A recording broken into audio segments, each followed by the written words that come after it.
Ugh, this is why I can't stand kids with uneducated parents. They're so rude and difficult to deal with. Who are you talking about? Oh, you don't get it unless I spell it out for you? Guess you're not too bright either. I am talking about your mom. She's just pretty and all she does is laugh. That's not true. Poor you, raised by someone so foolish. You can't choose your parents. My name is Emily. I was lovingly raised by my reserved dad, Joseph, and my mom, Anna, who is always kind with a beautiful smile. Dad was often away for work, but I remember having lots of fun with him on his days off. Mom was always there for me, a calming and warm presence in my life. Every day spent with Mom was a comforting experience, a sanctuary for me. I love both my parents very much, and they love me too. Even someone as mild-mannered as me might get genuinely angry if someone disparaged my parents. I had a dream about marriage. Marrying the person I love, combining two warm homes into one. How happy would that be? I'd always fantasize about it. Some might say it's nothing but a pipe dream. But I had that much confidence in my family. Richard, my current husband, respected my feelings. We met while working a part-time job. He was attending a prestigious university while I was just a high school student going to an ordinary school. We were casual friends at first, but gradually grew closer. I ended up going straight into the workforce after high school while he was still a college student at the time. We were attracted to each other because we had different perspectives stemming from our different environments. About a year into dating, he proposed to me. Our families get along really well, so I'm sure we'll also make a great family. I was really hopeful hearing him say those things. We got married, believing in those words. I had imagined a happy married life, but life isn't always that easy, is it? Little did I know that this decision would throw my life into chaos. Emily, when are you planning on moving in with us? Make up your mind, please. What? Move in together? Before marriage, we lived together in my apartment and continued to do so after. Since we had no kids, I figured we would keep living there. But it seemed that wasn't good enough for my mother-in-law, Rebecca. You're married to my son now. That means living together. Isn't that obvious? Is it? Richard never mentioned anything. You can't figure this out without your husband telling you? Use your brain a bit. I'm sorry. I'll discuss it with Richard and let you know. And just like that, my newlywed life turned into living with my in-laws. I didn't mind living together, but there was some things that bothered me. What is this cleaning? Unbelievable. How can you be so lazy? Did I do something wrong? I tried to be as thorough as possible.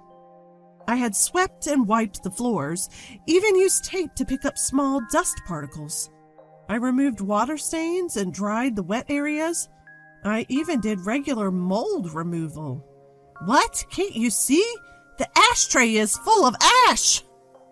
That's from David, who just smoked. I can't handle every instant. Home should be a relaxing place, and you leave a dirty ashtray? It's because you don't respect me that things are like this. I can't believe you're so inconsiderate. It was my father-in-law, David, who was smoking, filling up the ashtray that I had just cleaned. I can't keep up with that. Rebecca just doesn't get it. And what is this food? It's inedible. What kind of upbringing leads to this kind of taste? I think it's pretty average seasoning. What exactly didn't you like? Don't you know without me saying? It's too salty. You're jeopardizing our health. I didn't think it was that salty. I'll be more careful next time.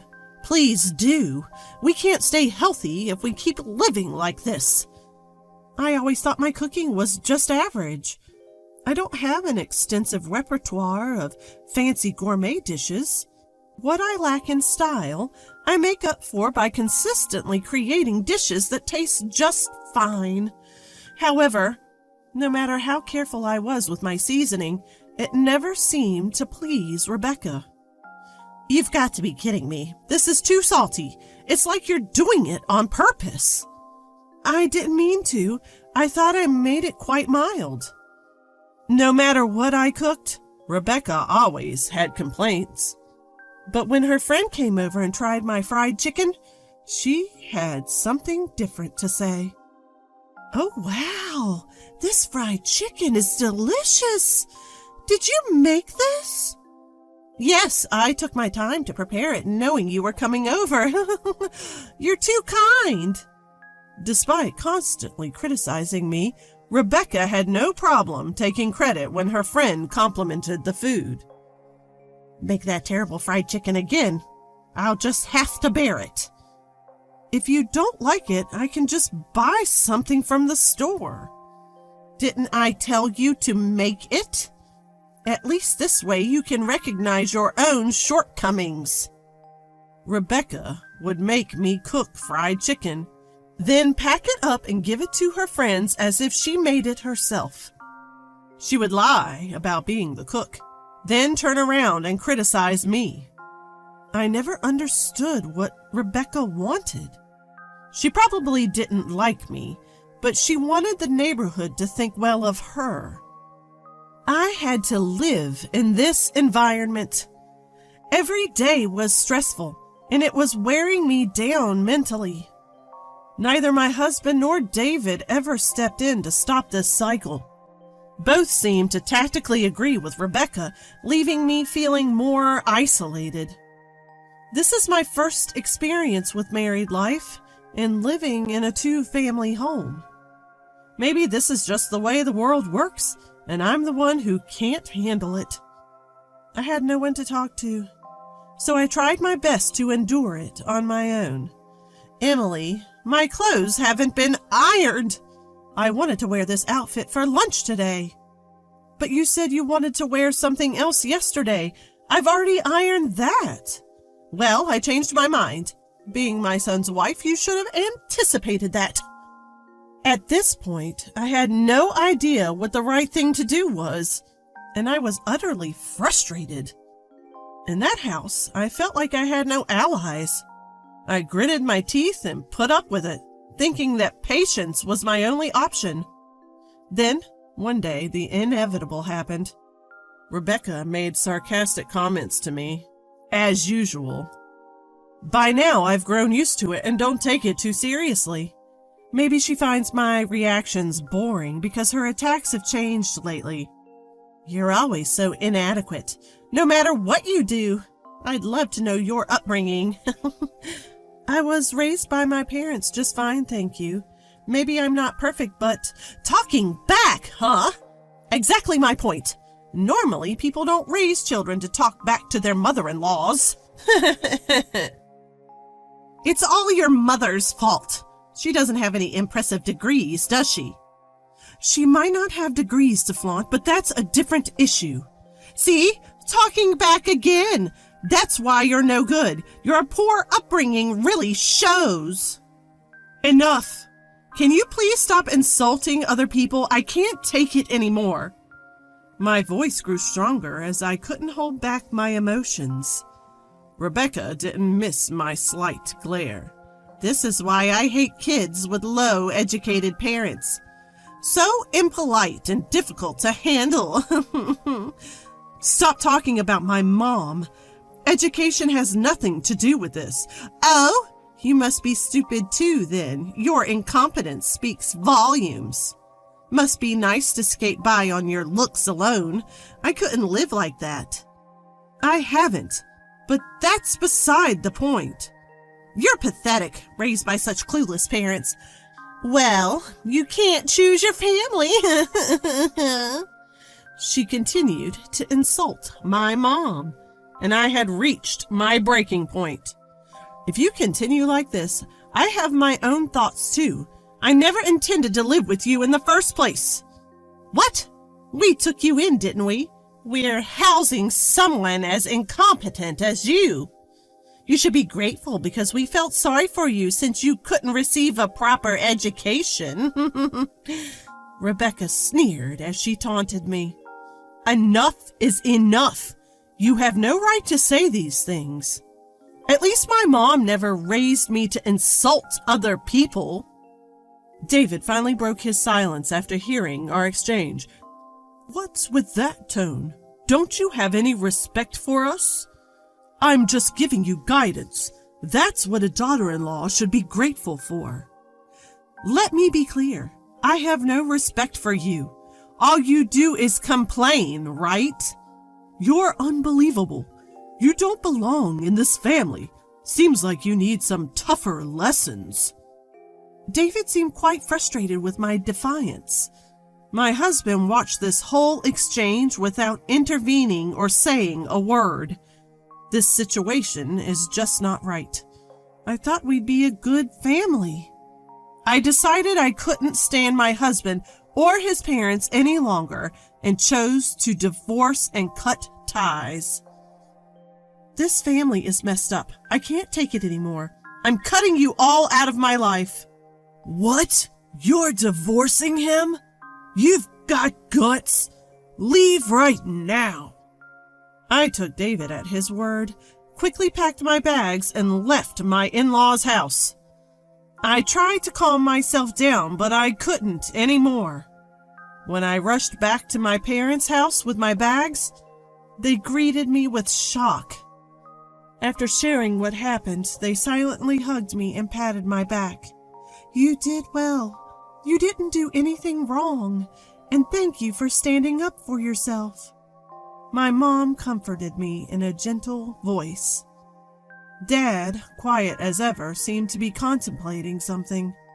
After a while, he started to speak. I have a plan. Emily, take some time off. Leave the rest to me. I was surprised because Dad never says things like this, but his serious expression made me believe him. Since I didn't think things would work out with my in-laws, I drafted divorce papers and sent them as I had declared.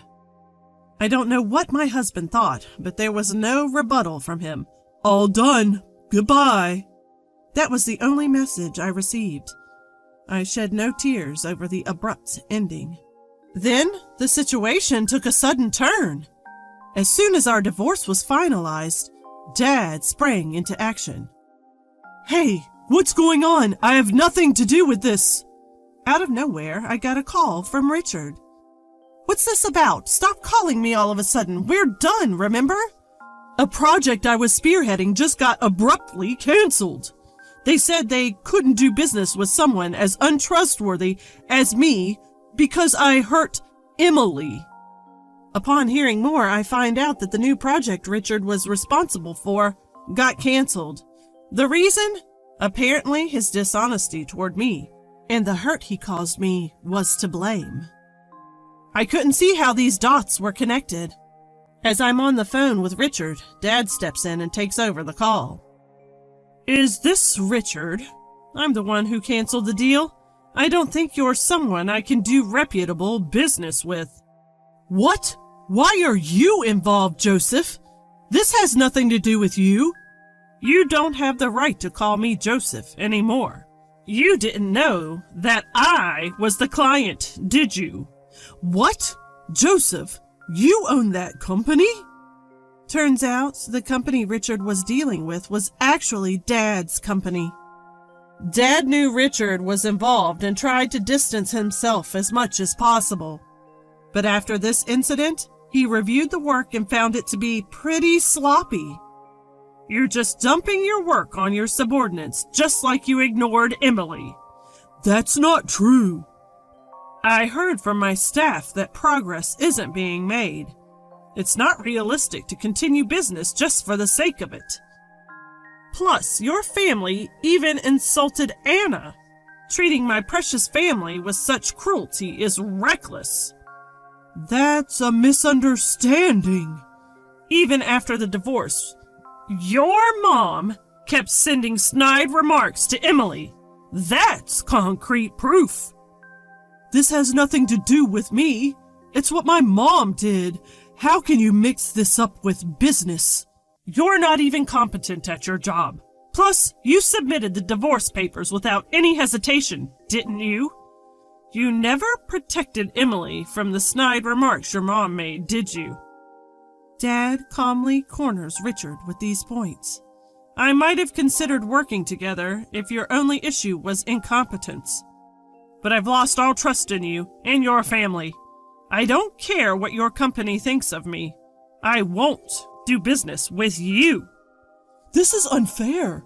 Personal matters are affecting a fair business deal.